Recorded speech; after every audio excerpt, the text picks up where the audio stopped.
What's up, ladies and gentlemen, boys and girls, trolls and citizens, the JJs and PPs? This is your boy X Lover Newman giving to you a review of the Dragon Ball Super Broly movie. Man, this is just gonna be raw to people who are new. You don't know how I am. I sit down, I talk to you like you're in person. I give you the hood review, the honest review, not some PC shit where I'm like scared to offend your feelings. This is the real review. So please, to all of you watching, go get a snack before you listen to this. Go get some food or whatever you eat, or a drink, or just a drink, and come listen to me like you were chilling with me. Because that's how I like to make these. I really like to make these like you guys are in front of me and we're just having a cool chat. As everybody who knows me personally, who follows me and all that stuff, Dragon Ball Super was pretty much a huge disappointment to me. I really loved the Zamasu arc, and I liked the Universal arc. Keyword like. Other than that, everything else to me was pretty much garbage. I grew up on Dragon Ball Z as a kid, loving the Frieza sagas, the Cell sagas, and the Android sagas, and the Majin Buu sagas, but the Android and Cell sagas were always my favorite. For that reason, the reason it was my favorite was because it was just the best writing to me, the best plot. The reason why they were fighting was meaningful, and there was purpose to everything they did. And also in the Cell and Android sagas, I'm just going to say Cell sagas, because when I mean Cell, I mean from the androids to the end. Everybody was usable in a saga.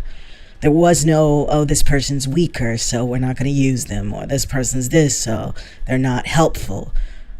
We even had Tien, we had Krillin. Like, everybody had a purpose in the Cell sagas. Not only that, it's a big nostalgia for me and my brother. That's when we discovered Dragon Ball. So that was my thing. So when Dragon Ball Super came out, I was super pumped. No pun intended. Really excited. And I was unfortunately disappointed towards the end of the saga. I wanted to break my TV. And you think I'm like just saying that. I'm not. I really wanted to break the TV. It was literally that bad for me. So when the first trailer of the Dragon Ball Super Broly movie came out, I wasn't that excited. They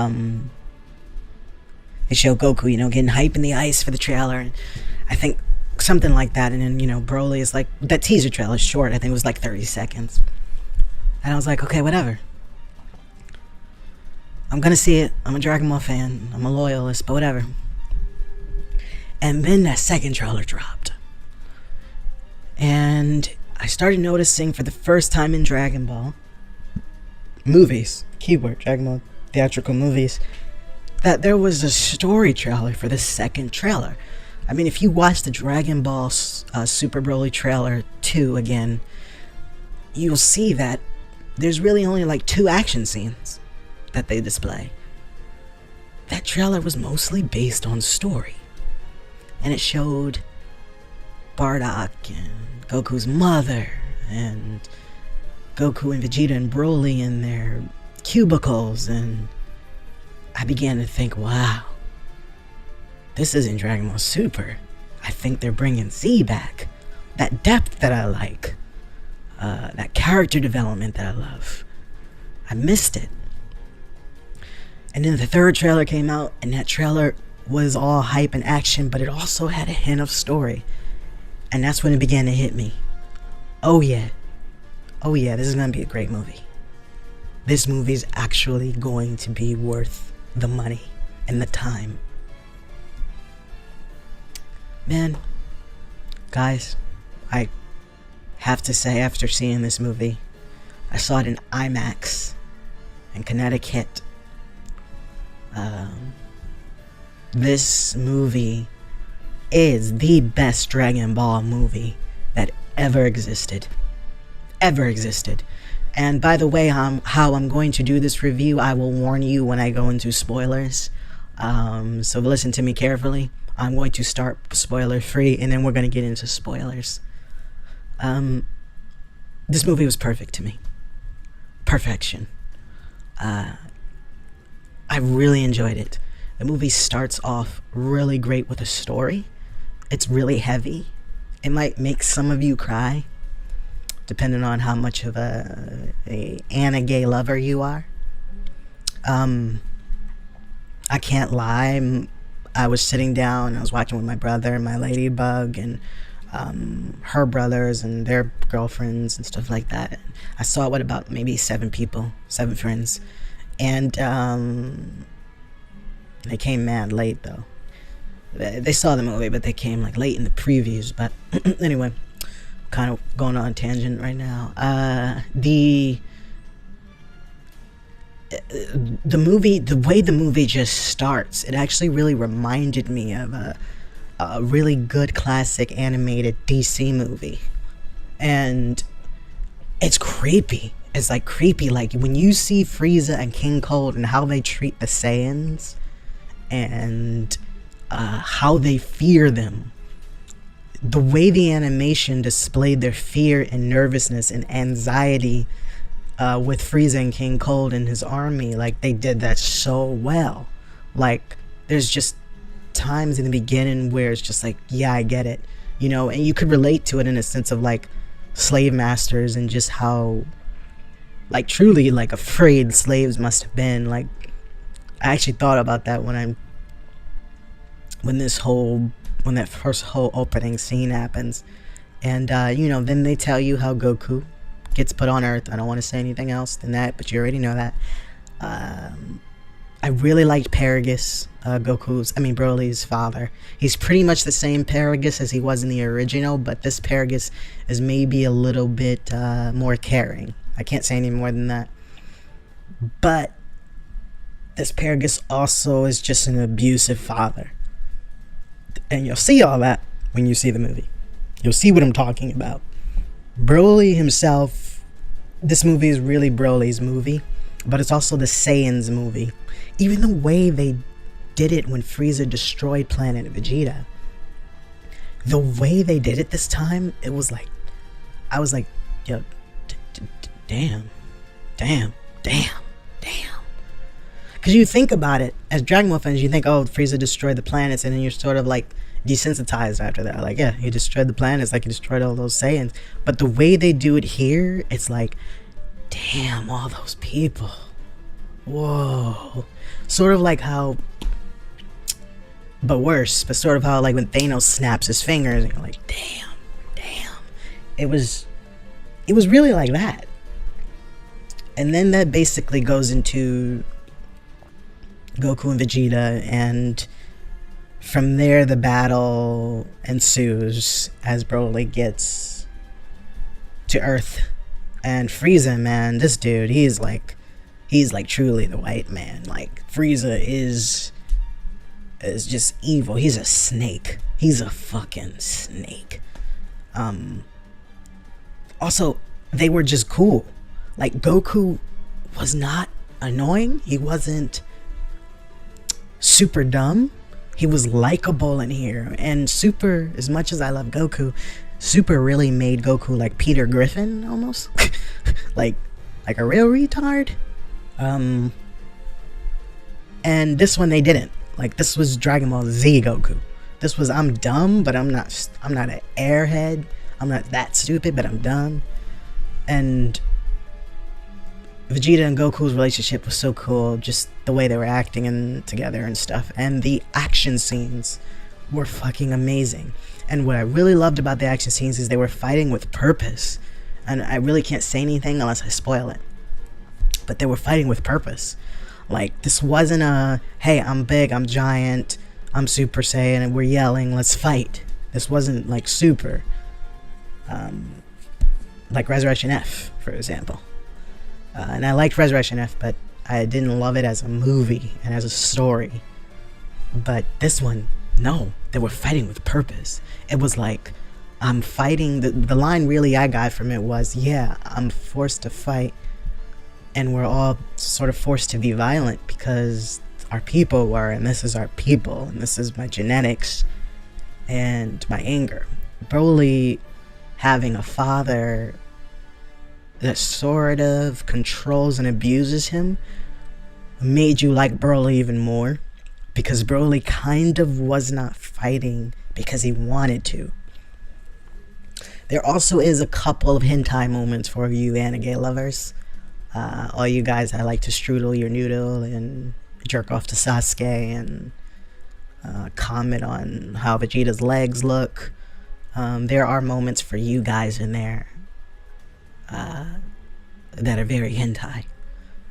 The score was amazing, was absolutely incredible.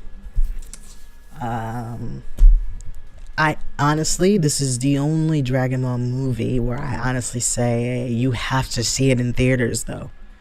If you don't see it in theaters, you're missing out on a really dope experience. I saw it in IMAX.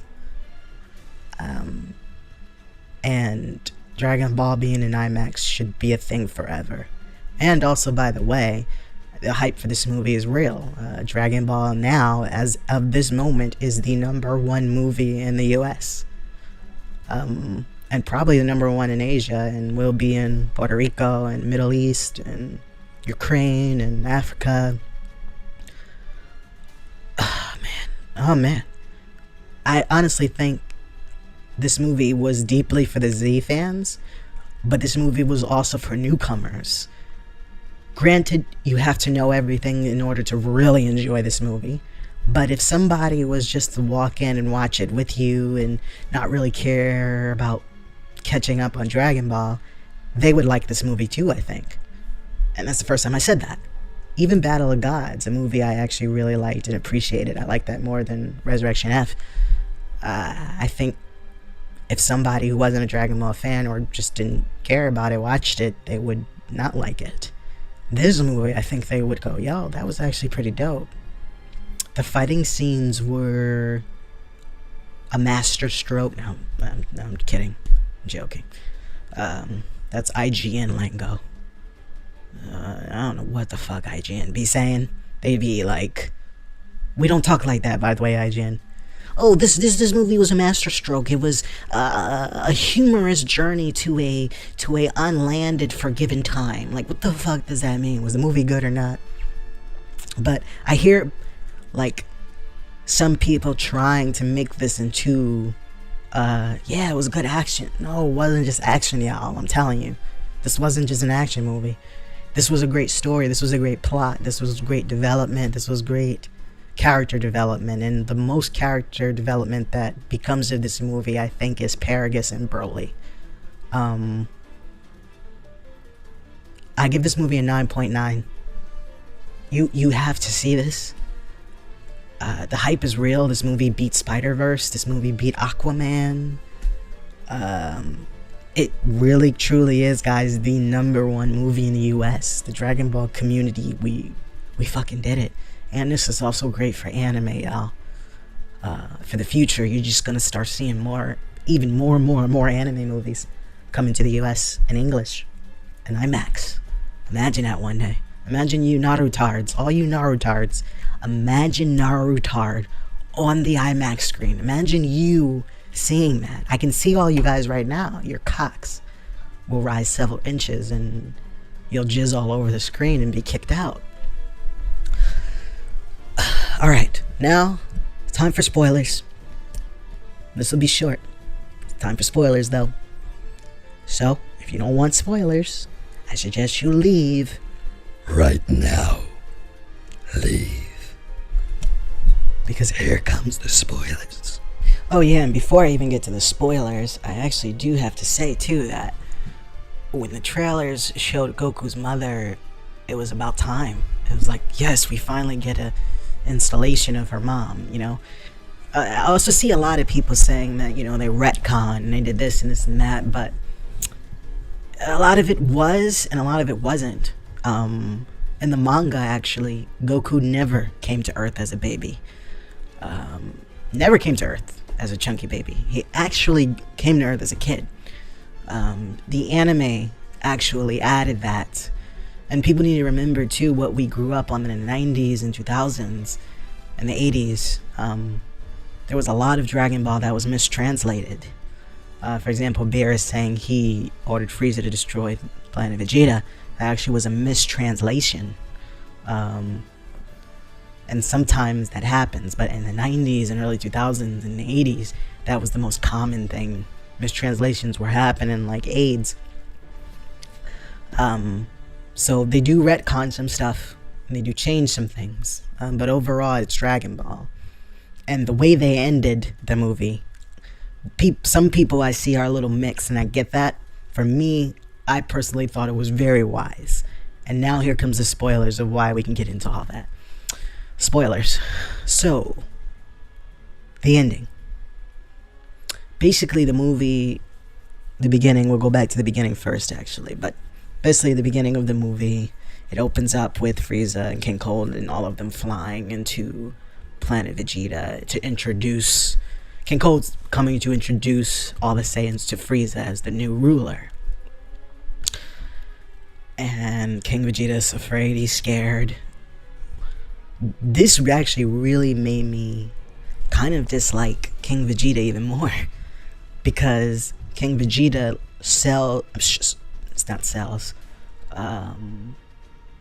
sends Broly off to, like, Planet Vampa, some planet that, like, the weakest monsters are on. Like monsters nobody is threatened by. Not even a Saiyan chunky baby. And the reason why King Vegeta does this is because Broly's just has freakish power. Freakish power level. The Scouters can't even read it. The Scouters, like, blow up. So baby Broly is essentially just, like, angry about his warm milk. Is not warm enough. You know? He wants his milk really warm. But he has this huge power level that, like, is kind of rivaling even the adults. So Broly's just simply like a prodigy. He's like a freak of nature. And I don't hear too much complaints about that, but if anyone is just being annoying about complaining about that, you do have to realize that those things exist in real life. Like, I've been doing martial arts professionally for maybe 12, 13 years of my life. Not anymore, though. I've stopped for a very long time. But if you go online and type in a Bruce Lee boy who's only 7 or 8, he knows how to use young chucks like he was 30. You get my point? Like, this is a real thing. Prodigies exist. Freak shows exist. There's kids who learn how to play Claude Debussy and Beethoven perfectly by the time they're 10. Like, that shit exists. Is a real thing.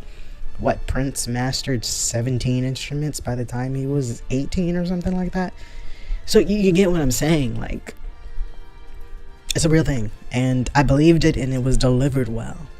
The beginning is just really dark, really scary. Like, Goku's father and mother, Gine and Bardock, send him off because Bardock starts to kind of put pieces together.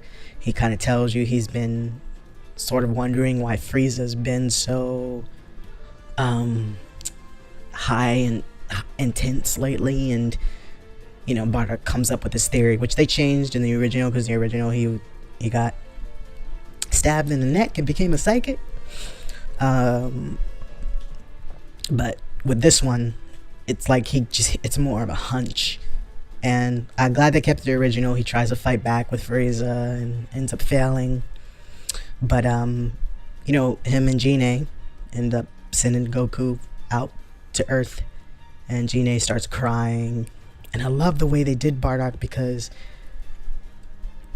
you know, Gine even says, you know, when did it say a man start caring about his child? And the way Bardock responds with, I've been fighting and I've been in wars all my life. I think I'm finally starting to care about one thing, and I'm going to care about my low class warrior son. Which was kind of cool, because Bardock can relate to that. He's been always called the low class. So it was just really, really dope the way they delivered those scenes.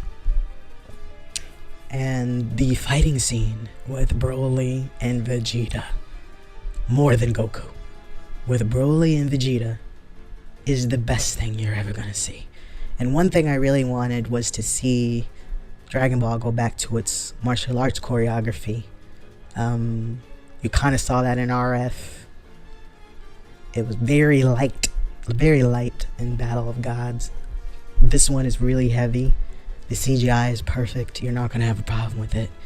The fighting is insanely intense, and the movie very much had a 90s nostalgic feel, unapologetically. Like, everything was like so Street Fighters, King of Fighters, old school Dragon Ball kind of feel. And I liked that a lot. Even the music, down to the music, was like an old PlayStation 2 fighting game. Guys, this movie was amazing. The movie basically ends with Vegeta and Goku fuse to try to defeat Broly. And it looks like, from what I can see, it looks like they were actually going to try to kill Broly. And long story short, I forget the characters' names, but these characters that basically had a thing for Broly end up saving Broly with the Dragon Balls by wishing him back to his planet. And then Goku at the end ends up finding Broly and says something along the lines to him of, you know, hey, in the future, we'll have to fight with you again. And I like that.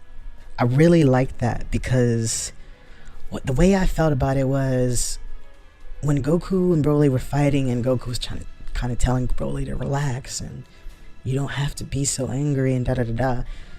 It was almost them fighting with what happened to their race. It was like, listen, we're this way because of Frieza and his father.